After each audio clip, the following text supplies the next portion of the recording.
Hello guys, assalamu alaikum and welcome to my channel.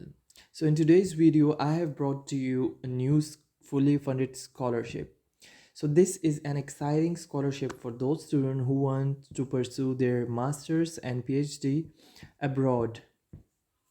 This is a fully funded scholarship that is offered by Asian Institute of Technology.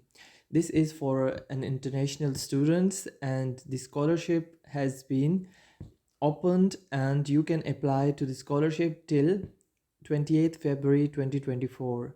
It has no application fee, so you can apply free of cost. So let's talk about the scholarship first and then we'll discuss the documents required, the eligibility criteria, and how can you apply for the scholarship. We will discuss the whole process of the application from start till the end. So let's get started. First of all, when we talk about the summary of scholarship, so it is for masters and PhD and the institutions are Thai University, Thai government. Location is obviously Thailand. Programme की duration जो है वो masters की जो है वो 2 years है और डॉक्टरेट की भी रेगुलर ड्यूरेशन जो होती है वही है। फिर इसमें जब हम बात करें कोर्सेज़ की तो इसमें हमारे पास काफ़ी सारे फील्ड्स अवेलेबल हैं। एग्री बिजनेस से लेके business administration, computer science, food के भी हैं, फिर फाइनेंस के रिलेटेड भी काफ़ी सारे कोर्सेज़ हैं, इंजीनियरिंग के रिलेटेड भी काफ़ी सारे कोर्सेज़ हैं। फिर जो है आपके पास मेरीन रिलेटेड भी कोर्सेज़ हैं। फिर अगर हम बात करें कवरेज ऑफ स्कॉलरशिप में, इस स्कॉलरशिप में आपको क्या क्या मिलेगा, इसमें क्या बेनिफिट्स हैं स्कॉलरशिप के, तो इसमें है कि आपकी फुल्ली कॉलेज की जो ट्यूशन फ़ी है, आपकी यूनिवर्सिटी की जो ट्यूशन फ़ी है वो फुली कवर्ड होगी स्कॉलरशिप की साइड से। फिर जो है इसमें आपके पास कोई रजिस्ट्रेशन फ़ी नहीं है, ये भी एक एडवांटेज है। फिर आपके पास जो एकोमोडेशन है, मतलब आपके हॉस्टल का रहन सहन जो है वो भी सारा जो है स्कॉलरशिप की तरफ से ही प्रोवाइड किया जाएगा। फिर आपके लिविंग एक्सपेंसेस जो हैं, जो आपके डेली लिविंग कॉस्ट होती है वो भी स्कॉलरशिप की तरफ से की जाएगी। आपको जो है थाईलैंड में फ्री ऑफ कॉस्ट जो है वो स्टडी की अपॉर्चुनिटी मिल रही है इस स्कॉलरशिप की वजह से, और आप जो है थाईलैंड का जो ब्यूटीफुल कल्चर है वो भी एक्सप्लोर कर सकते हो। थाईलैंड का जो यूनिक कल्चर है वो भी आप एक्सप्लोर करोगे। फिर जब हम अगर बात करें एलिजिबिलिटी की कि क्या एलिजिबिलिटी है, कौन अप्लाई कर सकता है, तो अगर हम बात करें सिटीज़नशिप की तो इसमें सारे सिटीजन्स ही अप्लाई कर सकते हैं जो एशियन कंट्रीज से है। चूँकि पाकिस्तान भी साउथ एशियन कंट्री है, इंडिया भी साउथ एशियन कंट्री है, श्रीलंका, बांग्लादेश, नेपाल, तो ये सारे ही इसमें अप्लाई कर सकते हैं। फिर आपकी जो है एकेडमिक रिकॉर्ड आपका बहुत अच्छा होना चाहिए। अगर हम मिनिमम CGPA की बात करें तो आपकी CGPA जो है वो मिनिमम 3.5 होनी चाहिए। अगर आपकी CGPA जो है 2.7 है या 3 है तो फिर आप जो है वो अप्लाई नहीं कर सकते, क्योंकि फिर आपके रिजेक्शन के चांसेस ही होंगे मैक्सिमम। अगर आपके CGPA जो है 3.5 है, जितना ज़्यादा है तो उतने ही आपके एक्सेप्टेंस के चांसेस ज़्यादा होंगे। डॉक्टरल प्रोग्राम्स के लिए आपके पास मास्टर्स और अंडर ग्रेजुएट की डिग्री होनी चाहिए, और जब आप मास्टर्स के लिए अप्लाई करो तो आपके पास जस्ट अंडर ग्रेजुएट की डिग्री होनी चाहिए। फिर अगर हम इंग्लिश प्रोफिशिएंसी की बात करें तो आपका जो है इंग्लिश प्रोफिशिएंसी में आपके पास जो है वो आइल्स या टोफिल होना चाहिए, और उसमें आपका जो है मिनिमम जो है वो 6 बैंड्स होना चाहिए। ये इस प्रोग्राम की रिक्वायरमेंट है। फिर इसमें डॉक्यूमेंट्स की अगर बात करें, आपने कौन कौन से डॉक्यूमेंट सबमिट करने होंगे, तो डॉक्यूमेंट आपने जो सबमिट करने होंगे वो होगा आपका ट्रांसक्रिप्ट बैचलर्स डिग्री का, सर्टिफिकेट जो होगा बैचलर्स डिग्री का वो, और अगर आप PhD के लिए कर रहे हैं तो फिर आपके ट्रांसक्रिप्ट मास्टर्स और बैचलर्स के, और इंग्लिश टेस्ट जो है उसका वो आपको चाहिए होगा। मिनिमम 6 बैंड्स आपका होना चाहिए। फिर आपको 2 रिकमेंडेशन लेटर्स चाहिए होंगे। फिर आपको प्रपोज़ल जो है वो जो PhD के लिए है उनके लिए चाहिए होगा। फिर अगर हम इसके एप्लीकेशन की बात करें कि आपने कैसे अप्लाई करना है, तो आपने यहाँ पे लिंक में अप्लाई नाउ पे क्लिक कर लेना है। एक स्क्रीन ओपन होगी, उस स्क्रीन में आपके पास इंफॉर्मेशन लिखी है कि अगर आप न्यू एप्लीकेशन स्टार्ट करना चाहें तो आप यहाँ पे फर्स्ट पे क्लिक करें। अगर आप एप्लीकेशन ऑलरेडी अप्लाई कर चुके हैं और आप जो है एप्लीकेशन आपने सेव की हुई है, आप उसका स्टेटस चेक कर रहे हो कि आपकी एप्लीकेशन कौन से स्टेज पे पहुंचे, तो फिर आप सेकंड चूज़ करो। लेकिन चूँकि हम न्यू एप्लीकेशन स्टार्ट कर रहे हैं तो हम I want to start a new application choose करके कंटिन्यू पे प्रेस करेंगे।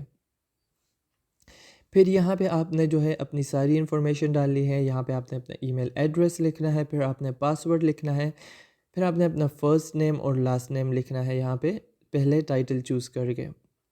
ये सारे ब्लैंक्स फिल करने के बाद आप यहाँ पे सबमिट पे प्रेस कर दोगे।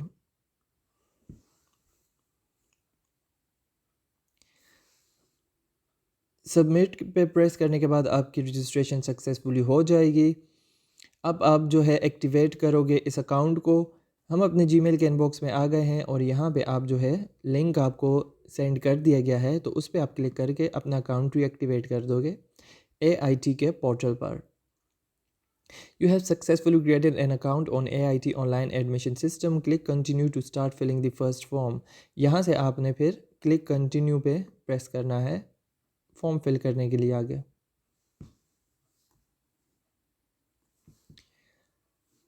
अब फॉर्म में हमारे पास जो है काफ़ी सारी इंफॉर्मेशन रिक्वायर्ड हैं। यहाँ पे जो है आप सबसे पहले देख सकते हो, आपने यहाँ पे अपनी फॉर्मल फ़ोटोग्राफ जो है वो अपलोड करनी है। वो आपने कैसे अपलोड करनी है, यहाँ सेलेक्ट फाइल्स पे क्लिक करके आप अपनी पिक्चर जो है वो यहाँ से अपलोड कर दोगे। सेकंड आओगे लीगल नेम्स पर, तो वो आपकी पहले से ही होगी क्योंकि आपने रजिस्ट्रेशन टाइम पे जो है अपना नेम जो है वो लिख लिया था।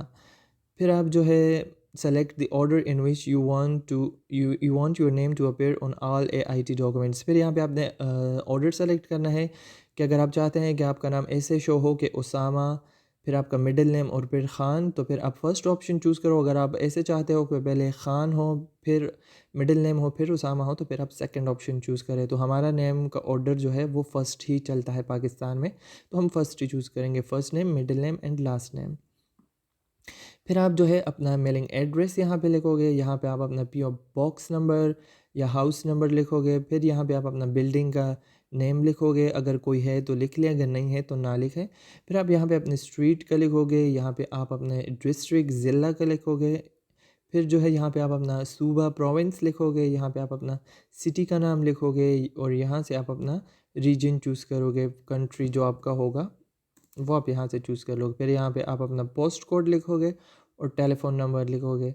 क्यों ये रेड जो आप देख रहे हो रिक्वायर्ड, तो ये आपने लाजमी फ़िल करने हैं। अगर ये आप फ़िल नहीं करेंगे तो आपका एप्लीकेशन आगे प्रोसीड नहीं होगा। अब फैक्स नंबर है तो ये आप छोड़ सकते हो क्योंकि ये रिक्वायर्ड है ही नहीं। फिर आप आगे आओगे, मज़ीद इन्फॉर्मेशन जो रिक्वायर्ड है उसमें है जेंडर। यहाँ पे आप अपना जेंडर चूज़ करोगे। आप मेल है तो मेल करें, फीमेल है तो फीमेल करें। फिर आप डेट ऑफ बर्थ में आ जाए। यहाँ पे आप अपनी डेट ऑफ बर्थ लिखोगे। यहाँ से आप चूज़ कर लोगे डेट ऑफ बर्थ अपनी। यहाँ से चूज़ करके आप अपनी डेट ऑफ बर्थ लिखोगे। मैंने यहाँ पे रैंडमली ही वैसे फिल कर लिया। फिर यहाँ पे प्लेस ऑफ बर्थ लिखोगे, आपकी पैदाइश कहाँ हुई थी, किस शहर में हुई थी, किस टाउन में हुई थी, वो यहाँ पे आप लिख लोगे। अगर आप की पैदाइश जो है किसी सिटी में हुई थी, रावलपिंडी, पेशावर, तो वो लिख लो। अगर कोई छोटा जो है वो शहर है तो वो भी आप लिख सकते हो। फिर आप प्रोविंस अपना लिखोगे, KPK है, सिंध है या पंजाब है, बलूचिस्तान है, जो भी आपका प्रोविंस है। फिर आप यहाँ पे कंट्री चूज़ कर लोगे, पाकिस्तान या जो भी आपकी कंट्री है वो आप चूज़ कर लो। फिर आप यहाँ पे अपना स्टेटस चूज़ करोगे। आप सिंगल हो तो सिंगल करो, मैरिड हो, आपकी शादी हो चुकी है तो फिर मैरिड चूज़ कर लो। अगर मैरिड हो तो आप फिर यहाँ पे अपने नंबर ऑफ़ चिल्ड्रन भी लिखोगे कि आपके कितने बच्चे हैं, वो भी आप यहाँ पे फिल करके लिख लोगे। एक है एक लिख लो, दो है दो लिख लो, तीन है तीन लिख लो, चार है चार लिख लें आप। फिर आप आओगे नेशनलिटी की तरफ से, तो फिर आपके पास जिस कंट्री की सिटीज़नशिप है, हमारे पास हम पाकिस्तान से है तो हमारे पास पाकिस्तान का होगा, तो आप यहाँ पे पाकिस्तान कर लो। इंडिया से हो इंडिया कर लो। फिर आप जो है जहाँ पे रह रहे हो, फॉर एग्ज़ाम्पल आप पाकिस्तानी हो लेकिन आप रह रहे हो सऊदी अरेबिया या दुबई में या किसी और कंट्री में, तो आप वो यहाँ पे लिखोगे जहाँ पे आप करंटली रह रहे हो।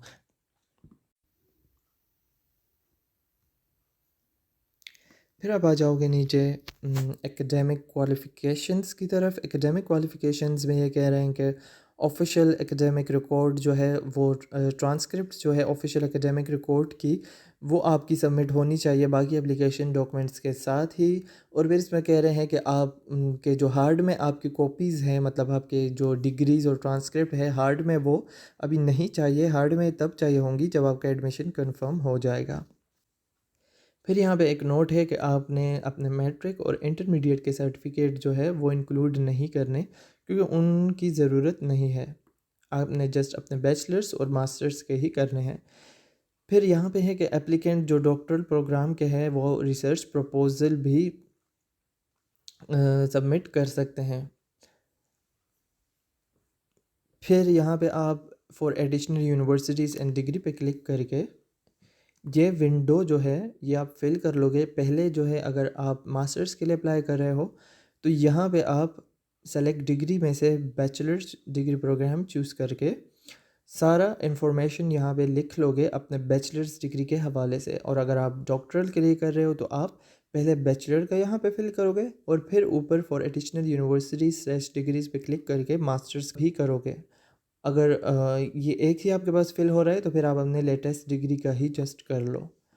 फिर आप यहाँ पे सिटी जो है वो लिख लोगे, जिस यूनिवर्सिटी में आपकी सिटी थी जहाँ से आपने बैचलर्स या मास्टर्स किया है वो लिख लोगे। यहाँ पे आप प्रोविंस का नाम लिख लोगे। यहाँ पे आप कंट्री चूज़ कर लोगे, पाकिस्तान है पाकिस्तान कर लो। फिर यहाँ पे आप यूनिवर्सिटी का नेम चूज़ कर लोगे। अगर यहाँ पे लिस्ट में आ रहा है अच्छी बात है, वो चूज़ कर लो आप। अगर नहीं आ रहा तो फिर आप यहाँ पे अदर चूज़ करके नीचे if select other please specify के सामने जो है अपने यूनिवर्सिटी का नेम लिख लोगे। फिर यहाँ पे जो है आप अपने नेम ऑफ़ डिग्री लिखोगे, वो आप यहाँ से चूज़ कर लोगे। जो भी आपकी डिग्री थी, जिसमें भी आपकी बैचलर्स की डिग्री थी या मास्टर्स की थी, वो आप चूज़ कर लोगे। और अगर वो भी आपको नहीं मिल रही इस लिस्ट में तो उस लिस्ट में आप अदर चूज़ करके यहाँ पे उस डिग्री का नेम लिख लोगे। फिर आप यहाँ पे डिग्री का मेजर लिखोगे कि आपने किस मेजर में अपनी डिग्री कंप्लीट की है। फिर आप स्टडी ऑफ ड्यूरेशन में जो है नंबर ऑफ़ ईयर्स चूज़ कर लोगे कि कितने साल में आपने ये डिग्री की है। तो फिर आप 4 है तो 4 कर लो, अगर 2 है तो 2 कर लो। फिर आप एक्चुअल अटेंडेंस चूज़ करोगे कि कब से कब तक जो है आपने ये डिग्री पढ़ी है। तो फ्रॉम में आप जिससे स्टार्ट डेट लिखोगे और फिर फॉर एग्ज़ाम्पल मैंने रैंडमली ही कर लिया। फिर यहाँ पे आप जो एंड डेट लिख लो। फिर जो है आप अपना डिग्री अवॉर्डेड ऑन लिख लो कि आपको कब अपनी डिग्री जो थी वो मिली थी, तो वो डेट आप यहाँ पे फिल कर लोगे। और अगर आप फॉर एग्ज़ाम्पल 8th सेमेस्टर में हैं, आपके पास डिग्री नहीं है, तो फिर आप ये ब्लैंक एम्प्टी छोड़ सकते हो। और ये अटेंडेंस का ब्लैंक भी आप एम्प्टी छोड़ दोगे अगर आपने अभी तक अपनी डिग्री ली नहीं है और आप जो है 8th सेमेस्टर में हो, तो फिर आप ये 2 ब्लैंक छोड़ सकते हो। फिर आप यहाँ पे अपना जीपीए का स्कोर लिखोगे। जीपीए के स्कोर में फिर पहले आप यहाँ पे न्यूमेरिक चूज़ कर लो। फिर यहाँ पे आप अपना जीपीए लिख लो, जो भी आपका जीपीए है। फॉर एग्जांपल मैंने 3.9 लिख लिया। फिर आप यहाँ पे टोटल जीपीए लिख लो कि कितने में से आपका ये जीपीए आया है। 4 है तो 4 लिख लो। फिर ट्रांसक्रिप्ट के सामने आपने पीडीएफ में ही ट्रांसक्रिप्ट अपनी अपलोड करनी है। सेलेक्ट फाइल पे आप क्लिक करोगे और यहाँ से आप अपना ट्रांसक्रिप्ट अपलोड कर दोगे। लेकिन वो जीपीजी या जीपीईजी में नहीं होना चाहिए, वो पीडीएफ में ही होना चाहिए। फिर यहाँ पे नीचे आप डिग्री अपलोड करके सेव कर लोगे, सेव पे प्रेस करके। फिर आप नीचे आओगे इंग्लिश लैंग्वेज प्रोफिशिएंसी पे। तो इंग्लिश लैंग्वेज प्रोफिशिएंसी में आप ये ब्लू बटन ऐड पे क्लिक करके यहाँ पे अपने इंग्लिश लैंग्वेज सर्टिफिकेट की सारी डिटेल्स लिख लोगे। फॉर एग्जांपल आपने आइल्स किया है, आप यहाँ आइल्स चूज़ कर लो। टॉफिल किया है वो चूज़ कर लो। और अगर आपके पास इनमें से कुछ भी नहीं है तो आप certificate of English as a medium of instruction choose करके यहाँ पे वो सर्टिफिकेट अपलोड करके उसका डेट लिख के आप सेव कर लो। और अगर आपने टेस्ट दिया है तो आप टेस्ट को चूज़ करके अपलोड करके और जिस डेट पे आपने टेस्ट दिया है वो लिख के आप सेव कर लो। ये सारा डेटा आप फिल करने के बाद नीचे नेक्स्ट पे प्रेस करोगे। नेक्स्ट पे प्रेस करने के बाद आपके पास प्लान फॉर स्टडी आ जाएगा। इसमें आपने अपने फ्यूचर के जो आप इस स्कॉलरशिप में पढ़ने जा रहे हो उसकी डिटेल्स आपने लिखनी है। फॉर एग्जांपल यहाँ पे स्कूल है, पहले आप यहाँ से स्कूल सेलेक्ट कर लोगे। School of engineering and technology आपकी फ़ील्ड है, एनवायरमेंटल में आपकी फ़ील्ड है, मैनेजमेंट में आपकी फ़ील्ड है। जिसमें भी आपकी फ़ील्ड है वो आप चूज़ कर लो। फॉर एग्जांपल मैं यहाँ से एनवायरमेंट चूज़ कर रहा हूँ। फिर आप नीचे एकेडमिक प्रोग्राम अपना चूज़ करो। एकेडमिक प्रोग्राम में आपके पास लंबी लिस्ट आ जाएगी, उसमें से आप अपना एकेडमिक प्रोग्राम चूज़ कर लोगे। फॉर एग्जांपल मैंने यहाँ पे एग्रीकल्चर चूज़ किया है। फिर आप यहाँ से अपनी डिग्री चूज़ करोगे। मास्टर्स है आप करना चाह रहे हो तो मास्टर्स चूज़ कर लो, डॉक्टरल है तो आप डॉक्टरल चूज़ कर लो। फिर यहाँ पे नीचे आपके पास है कि आप कौन से सेमेस्टर में अप्लाई करना चाहते हो। तो आप अगर जनवरी 2024 में अप्लाई करना चाहते हो तो वो तो अभी पॉसिबल ही नहीं होगा क्योंकि आपके पास टाइम ही नहीं है, तो आप अगस्त ही यहाँ से चूज़ करो। फिर नीचे है आपके पास कि do you wish to apply for unified programme. अगर आप यूनिफाइड प्रोग्राम के लिए अप्लाई करना चाहते हैं तो यहाँ पे इसको टिक मार्क कर दो। अगर नहीं करना चाहते तो इसको ऐसे ही छोड़ दो। फिर यूनिफाइड प्रोग्राम्स में आपके पास जो है डुअल मास्टर्स प्रोग्राम है, फिर unified bachelor master degree programme है, तो वो आप यहाँ से चूज़ कर सकते हो। फिर यहाँ पे इन लोगों ने एक बात लिखी हुई है कि जो एप्लीकेंट ओपन मास्टर्स के लिए अप्लाई कर रहे हैं उनको अपनी रिसर्च स्लैश स्टडी प्लान भी जो है वो सबमिट करना होगा अदर डॉक्यूमेंट्स के साथ। तो वो सबमिट आप कैसे करोगे, आप पहले यहाँ पे दिस टेम्पलेट पे क्लिक करके वो टेम्पलेट डाउनलोड कर लोगे। वो टेम्पलेट डाउनलोड करने के बाद आप उसको ओपन करोगे और उसमें से आपसे क्वेश्चंस पूछे गए होंगे, तो वो आप जो है उसी अकॉर्डिंग फिल कर लोगे। जिस तरह उसमें से आपसे पूछा जाएगा आपका नेम, एप्लीकेशन नंबर, आपका जो प्रेफर्ड करिकुलम है वो आपसे पूछा जाएगा कि आप किस तरह से पढ़ना चाह रहे हो, कितने क्रेडिट कोर्स वर्क आप करना चाह रहे हो। फिर आपसे पूछा जाएगा आपका मोटिवेशन कि आप एआईटी में क्यों पढ़ना चाह रहे हो, वो आप फिल कर दोगे। रिसर्च के बारे में पूछा जाएगा, मतलब आपकी जो भी फ्यूचर के मास्टर्स के प्लान है उसके बारे में उनमें से पूछा जाएगा, वो आप फिल करके मज़ीद जो डॉक्यूमेंट्स आपसे मांगे गए हैं उनके साथ आप अपलोड कर दोगे। फिर यहाँ पे है कि applicant for doctorals program. Applicant for doctorals program जो है, जो पीएचडी में अप्लाई करना चाह रहे हैं वो एप्लीकेंट्स अपनी रिसर्च प्रपोजल 5 से 10 पेज का वो सबमिट करेंगे। फिर आप आ जाओगे नीचे फाइनेंशियल सपोर्ट पे। तो फाइनेंशियल सपोर्ट में आपके पास है कि क्या आपको फाइनेंशियल हेल्प चाहिए, फाइनेंशियल असिस्टेंस चाहिए, तो यहाँ पे हम येस क्लिक करेंगे कि जी हाँ हमें जो है वो फाइनेंशियल सपोर्ट चाहिए।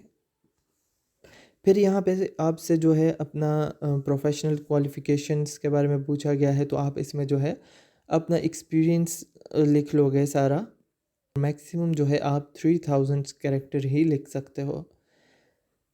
फिर नीचे आप देख सकते हो इसमें बोला गया है कि आपको जो है डिटेल रिज्यूमे और डॉक्यूमेंट्स जो एडिशनल डॉक्यूमेंट्स अगर कोई है तो वो आप सबमिट कर दो। यहाँ पे आपके पास डिटेल्स लिखी हुई है कि आप जो है अपना पर्पस वो लिख लो कि आप क्यों एआईटी में पढ़ना चाह रहे हो। यहाँ पे है कि अगर आप जो है यूनिवर्सिटी छोड़े हुए आपका अरसा हो गया है और यूनिवर्सिटी छोड़ने के बाद आपने कोई जॉब नहीं की, तो आप फिर यहाँ पे अपनी प्रोफेशनल एक्टिविटीज़ लिख लो कि आप क्या कर रहे थे इतने टाइम में, यूनिवर्सिटी की डिग्री ख़त्म करने के बाद आपकी क्या प्रोफेशनल एक्टिविटीज़ थी इस पीरियड में जिसमें आपके पास जॉब नहीं थी, आप एम्प्लॉयड नहीं थे। फिर अगर आपके कोई पब्लिकेशंस हैं, मेजर पेपर्स हैं जिसके आप ऑथर हो या को ऑथर हो, वो आप चूज़ करके लिख लो। और अगर आपके कोई और जो है स्कॉलरशिप्स प्राइजेज़ आपने लिए हुए हैं तो वो आप जो है लिख लो। और यहाँ पे जो है उस रिलेटेड डॉक्यूमेंट्स जो है सारे आप यहाँ पे अपलोड कर लो। फिर नीचे रिकमेंडेशंस हैं, तो फिर रिकमेंडेशंस यहाँ से आपसे मांगी गई है। यहाँ पे आपके पास लिखा गया है कि the institute requires 2 letters of recommendation. तो आपके पास पीएचडी प्रोग्राम्स के लिए मिनिमम 2 रिकमेंडेशन लेटर्स होनी ही चाहिए। तो यहाँ पे है कि आपसे पूछा गया है पहले कि आप कैसे अपना लेटर जो है वो रिकमेंडेशन जो है हमें सेंड करना चाहते हो। तो आपके पास यहाँ पे 2 ऑप्शंस दी हुई है। पहली ऑप्शन आपके पास ये है कि ऑनलाइन जो है आप के जो रेफरी है, जो प्रोफेसर है जिसे आप फिल करना चाह रहे हो, आप ऑनलाइन ही उनको यहाँ सेंड करके, लिंक सेंड करके उनसे ऑनलाइन ही फिल करवा लो। एक ये ऑप्शन है आपके पास। उसकी डिटेल जो है आपके पास यहाँ पे मोर डिटेल्स पे क्लिक करके आप जो है देख लो। फिर आप जो है यहाँ पे आपके पास दूसरी ऑप्शन है कि आप जो है यहाँ से लेटर जो है डाउनलोड करके उनको सेंड कर दो और वो फिल करके आपको सेंड कर देंगे और आप फिर यहाँ पे अपलोड कर दोगे। तो आपके पास ये 2 ऑप्शंस हैं, तो आप जिस भी ऑप्शन के लिए करना चाहते हो वो आप यहाँ से चूज़ करके सेव कर लो। वो सेव करने के बाद आप जो है यहाँ पे अपना एप्लीकेशन सबमिट कर दोगे, तो आपका एप्लीकेशन जो है सबमिट हो जाएगा। तो ये था हमारा सारा एप्लीकेशन का प्रोसेस। अगर आपके किसी भी तरह से कोई भी कन्फ्यूजन्स है, कोई भी आपके क्वेश्चंस है, तो आप कमेंट्स में ज़रूर पूछिएगा। और अगर आपको मज़ीद कोई प्रोसेस की वीडियो चाहिए, किसी प्रोसेस के बारे में गाइडेंस चाहिए, तो अब वो भी आप पूछ सकते हो। हमारा चैनल जो है वो लाजमी सब्सक्राइब कीजिएगा, हमारी वीडियो लाइक कीजिएगा। हम आप ही की हेल्प के लिए वीडियोस बनाते हैं, आपको गाइड करने के लिए, आपकी लाइफ में हेल्प करने के लिए। अगर हमारी वजह से किसी की भी स्टूडेंट की लाइफ चेंज होती है, तो उसमें हमारे लिए बहुत बड़ा जो है अजर है, बहुत बड़ा सवाब मिलेगा हमें भी। तो जो है आप प्लीज़ चैनल्स को भी सब्सक्राइब करें और जो क्वेश्चन है वो भी पूछ लें। वीडियो देखने के लिए शुक्रिया। अल्लाह हाफ़िज़।